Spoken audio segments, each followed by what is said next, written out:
Polymers exercise 4. Single answer correct. Question number 1. Which of the following polymer of glucose is stored by animal? तो इसमें ये basically ये पूछना चाहता है कि एनिमल्स के अंदर ग्लूकोज जो स्टोर होता है वो कौन सी पॉलीमर के फॉर्म में होता है। तो एनिमल्स के अंदर जो ग्लूकोज का स्टोरेज होता है वो इन फॉर्म ऑफ सेलुलोज होता है। तो फर्स्ट का जो आंसर बनेगा ए ऑप्शन।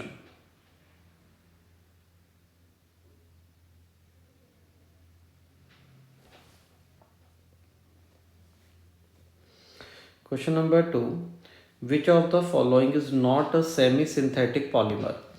तो इसमें आइडेंटिफाई करना है कौन सा सेमी सिंथेटिक नहीं है। तो पहले सेमी सिंथेटिक पॉलीमर्स वो पॉलीमर्स होते हैं जिनका जो ओरिजिन होता है वो तो नेचुरल है पर डायरेक्टली यूज़ नहीं किए जाते, उनको कुछ केमिकल मॉडिफिकेशंस करने के बाद उनका यूज़ किया जाता है। तो देखते हैं। तो इसमें जो पहला ऑप्शन दे रखा है सिस पॉलीआइसोप्रीन, जो सिस पॉलीआइसोप्रीन है ये हमारे पास नेचुरल रबड़ होती है, नेचुरल पॉलीमर है। तो इसका मतलब जो ए ऑप्शन है वो तो सेमी सिंथेटिक नहीं होगा। B cellulose nitrate semi synthetic है, सेलुलोज एसीटेट सेमी सिंथेटिक है, वल्केनाइज्ड रबर सेमी सिंथेटिक है। तो इसका मतलब इसका जो एग्जैक्ट आंसर बनेगा वो बनेगा option A.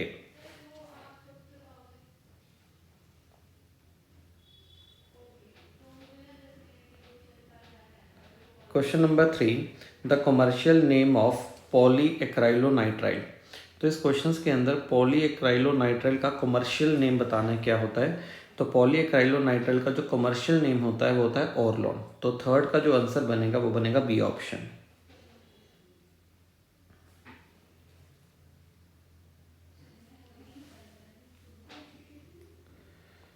Question number 4. Which of the following polymer is biodegradable? तो आइडेंटिफाई करना है कौन सा पॉलीमर बायोडिग्रेडेबल है। बायोडिग्रेडेबल का मतलब वो पॉलीमर्स जो माइक्रो ऑर्गेनिजम्स के द्वारा डिग्रेड किए जा सकते हैं। तो देखते हैं। जो फर्स्ट पॉलीमर है, जो ए पॉलीमर है वो हमारे पास है neoprene. First polymer is neoprene और नियोप्रीन बायोडिग्रेडेबल नहीं है। सेकेंड पॉलीमर्स को देखें तो second polymer is Buna N, ये भी बायोडिग्रेडेबल नहीं है। सी पॉलीमर्स को देखें तो सी पॉलीमर इज PHBV, ये हमारे पास बायोडिग्रेडेबल हैं। डी को देखें तो डी पॉलीमर इज नाइलॉन 66 और ये भी बायोडिग्रेडेबल नहीं है। तो इसका मतलब इस क्वेश्चन का जो एग्जैक्ट आंसर बनेगा वो बनेगा option C.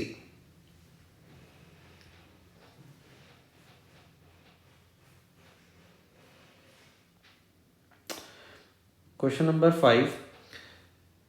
Which of the following polymers ethylene glycol is one of the monomer unit? तो इस क्वेश्चन में आइडेंटिफाई करना है जो जिनके ये जो चार हमारे पास पॉलीमर्स गिवन हैं भी किस पॉलीमर्स में इथाइलिन ग्लाइकोल एक मोनोमर यूनिट है। तो इथाइलिन ग्लाइकोल का जो बेसिक स्ट्रक्चर होता है वो ये है CH2 सिंगल बॉन्ड CH2 और ये जो सिंगल बॉन्डेड वाले कार्बन है उनके साथ OH ग्रुप लगे होते हैं। तो चलिए देखते हैं। तो पहले पॉलीमर्स को आइडेंटिफाई करते हैं। जो फर्स्ट वाला पॉलीमर है, फर्स्ट पॉलीमर इज ग्लिप्टल, ये ग्लिप्टल है और ग्लिप्टल के जो मोनोमर्स होते हैं वो मोनोमर्स होते हैं ethylene glycol plus phthalic acid. तो इट मीन जो पहला ऑप्शन है इसके अंदर एक मोनोमर इथाइलिन ग्लाइकॉल है, तो एक तो ये ऑप्शंस बनेगा। बी हमारे पास गिवन है, ये हमारे पास है पॉलीइथीन और पॉलीइथीन पॉलीमर्स में जो मोनोमर यूनिट होता है वो नॉर्मल इथीन होता है, तो इथीन होने की वजह से ये नहीं हो सकता। सी जो पॉलीमर गिवन है दैट इज ब्यूना एस में जो मोनोमर्स हैं वो हैं ब्यूटा 1,3 डाईन प्लस टायरीन। तो सी ऑप्शंस भी पॉसिबल नहीं हैं। अगर डी को देखें तो डी पॉलीमर इज PHBV, ये पॉलीमर है और इसके जो इसके जो मोनोमर्स यूनिट्स होते हैं वो हमारे पास हैं 3 hydroxy butanoic acid, 3 hydroxy butanoic acid and 3 hydroxy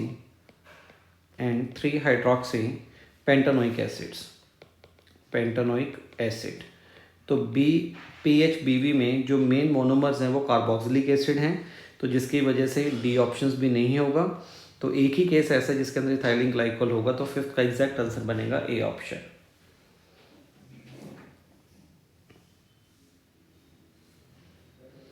question number 6, which of the following statement is not true about low density polythene. तो क्वेश्चन नंबर 6 में ये कह रहे हैं कि लो डेंसिटी पॉलीथीन से रिलेटेड कौन सी स्टेटमेंट ट्रू नहीं है। तो अगर हम लोग देखें तो जो लो डेंसिटी पॉलीथीन्स होते हैं, अगर वो उनकी जो टफनेस होती है वो काफ़ी ज़्यादा होती हैं, तो टफ नेचर के होते हैं। पुअर कंडक्टर ऑफ इलेक्ट्रिसिटी, तो यहाँ पे देखते हैं, पहले ये देखिए कौन कौन सी प्रॉपर्टीज़ हैं उनकी। तो टफ भी होते हैं, पुअर कंडक्टर ऑफ इलेक्ट्रिसिटी भी हैं, और जो हमारे पास लो डेंसिटी पॉलीथीन है वो ब्रांच्ड अरेंजमेंट है। तो इसका मतलब कौन सी प्रॉपर्टी यहाँ पे गलत दे रखी है, वो है हार्ड।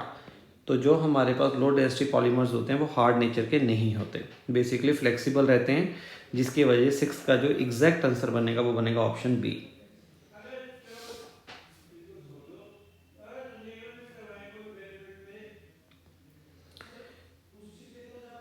क्वेश्चन नंबर 7, हमारे पास एक यहाँ पे पॉलीमर्स गिवन है और इसमें से आइडेंटिफाई करना है ये पॉलीमर्स का मोनोमर यूनिट क्या होगा।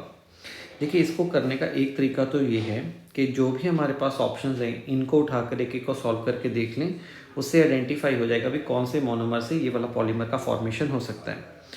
दूसरा बेस्ट वे क्या है, अगर हम लोग थोड़ा स्पीड से करना चाहते हैं तो उसके लिए बेस्ट वे ये होगा कि ये एडिशन पॉलीमर्स हैं। तो अगर यहाँ पे देखें तो एडिशन वहीं पे होता है जहाँ पे अनसेचुरेशन होती है। इसका मतलब ये जो कार्बन है और ये जो कार्बन है, इन कार्बन को हम लोग ए और बी लिख देते हैं। ये जो ए और बी कार्बन है, इन कार्बन के साथ डबल बॉन्ड प्रेजेंट होगा, तभी ये एडिशंस करके इस टाइप के पॉलीमर का फॉर्मेशंस कर रहे हैं। तो इट मीन अगर मैं इसका मोनोमर्स यूनिट ड्रॉ करने की कोशिश करूँ तो CH2, इसके आगे दे रखा है सिंगल बॉन्ड कार्बन और कार्बन के साथ CH3, तो डेफिनेटली इनके बीच में डबल बॉन्ड प्रेजेंट होगा।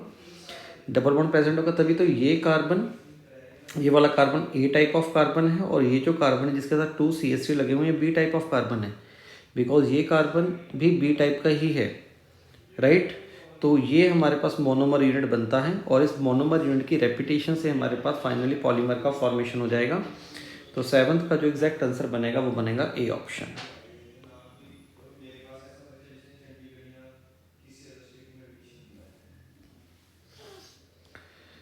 Question number 8, which of the following polymer can be formed using the following monomer units. तो हमारे पास हमने आइडेंटिफाई करना है, ये जो मोनोमर यूनिट आपके पास गिवन है, इस मोनोमर यूनिट्स का नाम है कैप्रोलैक्टम। जैसे कैप्रोलैक्टम मोनोमर्स, इसकी हेल्प से कौन से पॉलीमर का फॉर्मेशन होता है। तो कैप्रोलैक्टम जो मोनोमर्स होता है वो नाइलॉन 6 का मोनोमर होता है, तो इससे जो पॉलीमर बनेगा वो बनेगा नाइलॉन 6। इसका मतलब इसका एग्जैक्ट आंसर बनेगा डी ऑप्शन।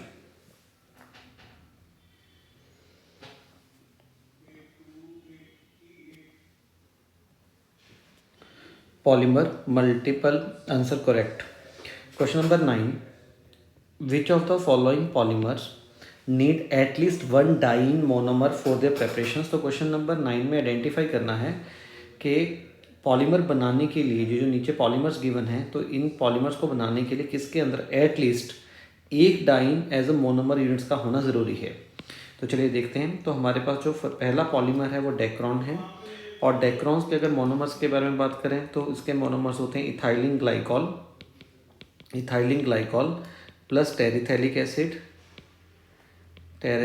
एसिड। तो इसका मतलब ए ऑप्शन तो नहीं हो सकता। बी हमारे पास है ब्यूना एस के मोनोमर्स होते हैं ब्यूटा 1,3 डाइईन प्लस टायरिन। तो ब्यूना एस का एक मोनोमर्स डाइन है, तो एक तो ऑप्शन बनेगा बी। नियोप्रीन का जो मोनोमर्स है वो है हमारे पास 2 क्लोरो ब्यूटा 1,3 डाइईन। तो नियोप्रीन्स का भी एक मोनोमर्स डाइन है, तो सी ऑप्शन भी बनेगा। डी है नोवालेक के जो मोनोमर्स होते हैं, 1 monomer is phenol, second monomer is formaldehyde, phenol and formaldehyde. तो इसका मतलब नोवालेक नहीं हो सकता। तो इस क्वेश्चन का एग्जैक्ट आंसर बनेगा option B and option C.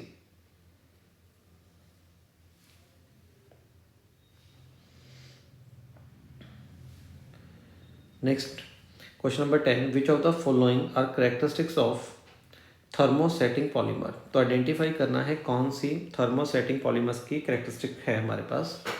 First है जो heavily branch cross linked polymers, बिल्कुल सही। जो थर्मोसेटिंग्स होते हैं उनमें बहुत स्ट्रॉन्ग क्रॉस लिंकिंग होती है, राइट। ब्रांच्ड अरेंजमेंट है। लीनियर स्लाइटली ब्रांच सिस्टम, ये गलत पॉइंट है। C becomes infusible on moulding so can not be reused. Thermosetting polymers का मेन प्रॉपर्टी यही होता है कि अगर उनको एक बार हीट करके मेल्ट करके मोल्ड कर दिया तो उनको दोबारा से किसी और शेप में चेंज नहीं कर सकते। तो सी ऑप्शन बिल्कुल करेक्ट है। D soften on heating and harden on cooling can be reused. तो रीयूज्ड की वजह से ये स्टेटमेंट क्या हो गया, गलत हो गया। तो 10th का जो एग्जैक्ट आंसर बनेगा वो बनेगा ऑप्शन ए एंड ऑप्शन सी।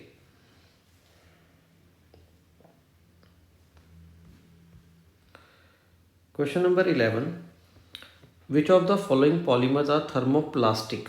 तो स्ट्रेट फॉरवर्ड है, थर्मोप्लास्टिक के एग्जाम्पल को आइडेंटिफाई करना है।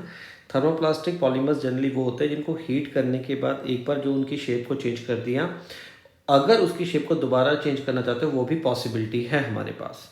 तो देखते हैं कौन कौन से थर्मो प्लास्टिक पॉलीमर्स होते हैं। पहला हमारे पास Teflon, Teflon is a thermoplastic polymers.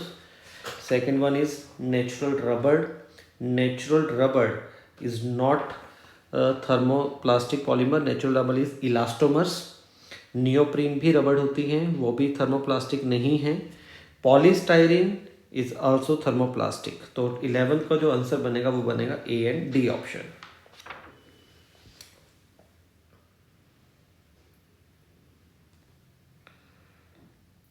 Question number 12, which of the following polymer used as fibre. कि इनमें से आइडेंटिफाई करना है कि कौन से पॉलीमर्स को एज अ फाइबर की तरह यूज़ किया जाता है। तो देखते हैं। तो फर्स्ट हमारे पास आता है पॉलीटेट्राफ्लोरोइथीन, ये फाइबर नहीं है। सेकंड बी ऑप्शन है पॉलीक्लोरोप्रीन, पॉलीक्लोरोप्रीन ये भी फाइबर नहीं होता। Nylon is a fibre and terylene is also fibre. तो इसका जो आंसर बनेगा बी का वो बनेगा option C and option D.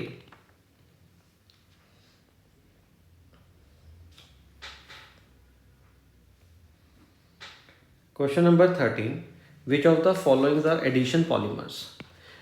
तो इसमें आइडेंटिफाई करना है कौन से एडिशंस पॉलीमर्स हैं। तो एडिशंस पॉलीमर्स के लिए अनसेचुरेशंस का होना ज़रूरी है, अनसेचुरेशन मस्ट बी प्रेजेंट।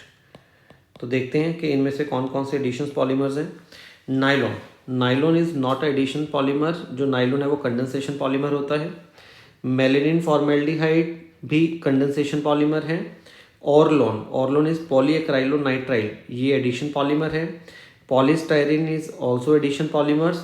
तो जो 13th है इसका एग्जैक्ट आंसर बनेगा option C and option D.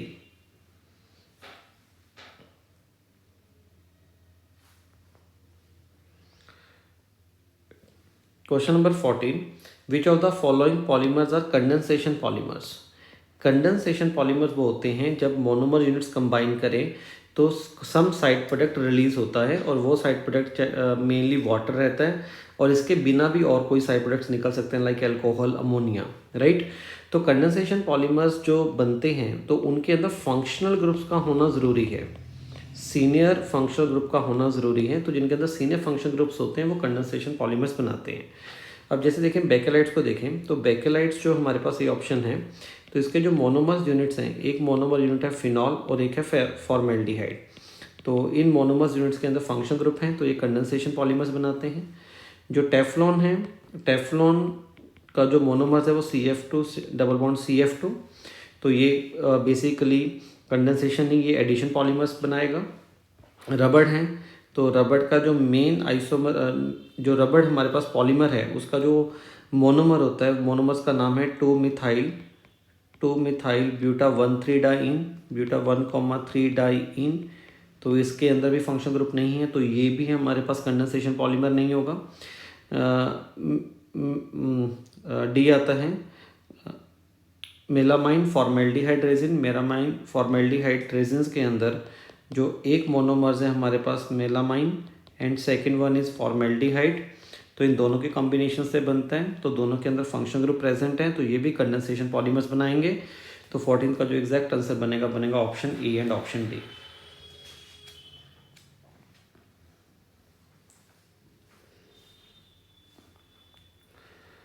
Question number 15, which of the following monomer form biodegradable polymers. तो आइडेंटिफाई करना है इनमें से कौन से बायोडिग्रेडेबल पॉलीमर्स हैं। तो अगर ए ऑप्शंस को देखें तो ए ऑप्शंस के जो मोनोमर्स हैं 3 hydroxy butanoic acid plus 3 hydroxy pentanoic acids, इन दोनों मोनोमर्स के यूनिट्स के कम्बिनेशन से जो पॉलीमर्स बनता है वो बनता है PHBV, जो कि बायोडिग्रेडेबल पॉलीमर्स हैं।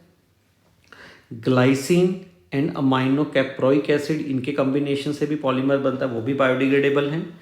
Ethylene glycol plus phthalic acids, जो यहाँ से पॉलीमर्स बनेगा दैट इज़ अ ग्लिप्टल, इनके कॉम्बिनेशन से ग्लिप्टल बनता है, वो बायोडिग्रेडेबल नहीं है। कैप्रोलैक्टम हमारे पास पॉलीमर नाइलॉन 6 का फॉर्मेशन करता है, नाइलॉन 6 बनता है, वो भी बायोडिग्रेडेबल नहीं है।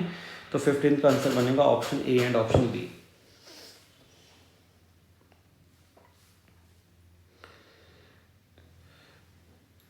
Question number 16, which of the following are examples of synthetic rubbers. तो इसमें आइडेंटिफाई करना है भी कौन सा सिंथेटिक रबड़ का एग्जाम्पल है। फर्स्ट इज फर्स्ट हमारे पास गिवन है पॉलीक्लोरोप्रीन। तो पॉलीक्लोरोप्रीन इज अ सिंथेटिक रबड़, राइट। पॉलीक्राइलोनाइट्राइल इज नॉट अ रबड़। जो ब्यूना ऐसे हैं ये भी रबड़ हैं, सिंथेटिक रबड़ हैं। सिस पॉलीआइसोप्रीन ये सिंथेटिक रबड़ नहीं है। तो 16 का एग्जैक्ट आंसर बनेगा option A and option C.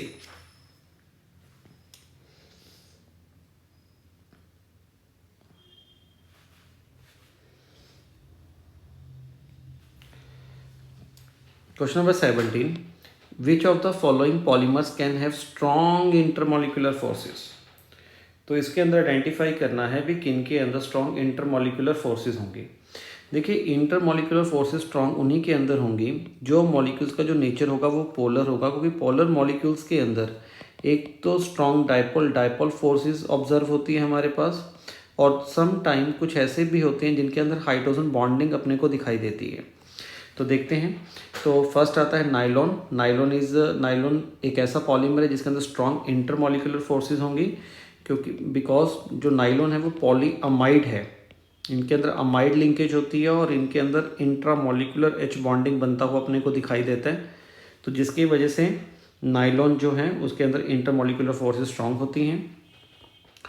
Polystyrene के अंदर जो इंटरमोलिकुलर फोर्सेस बहुत ही वीक हैं, राइट, क्योंकि एक नॉर्मल स्टायरीन हमारे पास रहता है, स्टायरीन है बेंजीन रिंग के साथ अगर directly CH double bond CH2 लगा हुआ तो इसमें कोई पर्टिकुलर फंक्शन ग्रुप नहीं है, पोलैरिटी बहुत कम है, तो जिसकी वजह से इसके अंदर स्ट्रॉन्ग इंटरमोलिकुलर फोर्सेस नहीं होंगी। रबड़ के अंदर भी इंटरमोलिकुलर फोर्सेस स्ट्रॉन्ग नहीं हैं। पॉलीएस्टर्स इनके अंदर इंटरमोलिकुलर फोर्सेस स्ट्रॉन्ग होंगी, क्योंकि इनका भी जो नेचर होता है वो हाईली पोलर नेचर के होते हैं, हाईली पोलर, बिकॉज इनके अंदर जो लिंकेज प्रेजेंट होती है वो एस्टर लिंकेज है। तो एस्टर लिंकेज की वजह से इनके पास पोलैरिटी डेवलप होती है मॉलिक्यूल के अंदर, और पोलैरिटी की वजह से डायपोल फोर्सेस बहुत स्ट्रांग हैं। तो इसका एग्जैक्ट आंसर बनेगा option A and option D.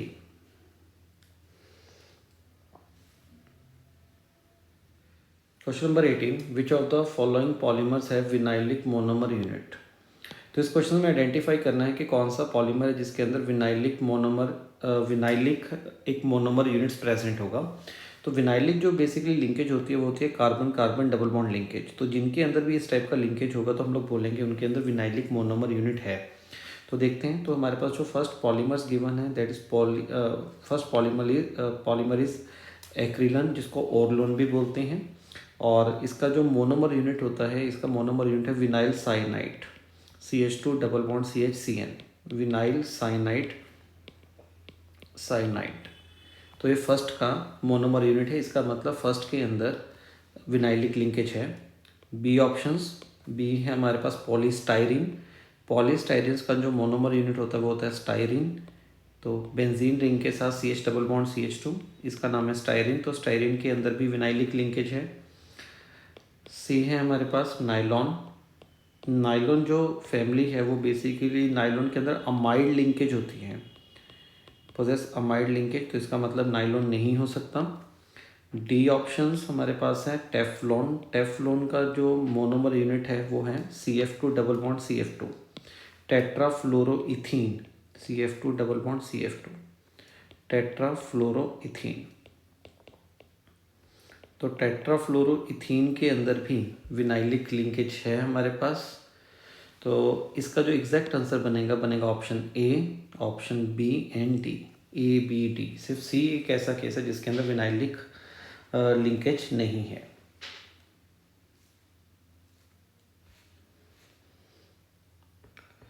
Question number 19, vulcanisation makes rubber. Vulcanisation से जो रबर है उसका इलास्टिक करेक्टर इंक्रीज करता है, तो ए ऑप्शन बिल्कुल सही है। Vulcanisation make rubber soluble in inorganic solvent, ये स्टेटमेंट गलत है। जब रबर का वल्केनाइजेशन होता है उससे क्रिस्टलाइन अरेंजमेंट आता है, गलत है। और वल्केनाइजेशन की रबर से जो रबर है उसकी स्टिफनेस बढ़ जाती है, तो इसका मतलब डी ऑप्शन सही है। तो अगर देखा जाए तो वल्केनाइजेशन का जो इस क्वेश्चन का एग्जैक्ट आंसर आएगा, वल्केनाइजेशन से इलास्टिसिटी बढ़ेगी और स्टिफनेस बढ़ेगी, तो इसका एग्जैक्ट आंसर बनेगा option A and option D.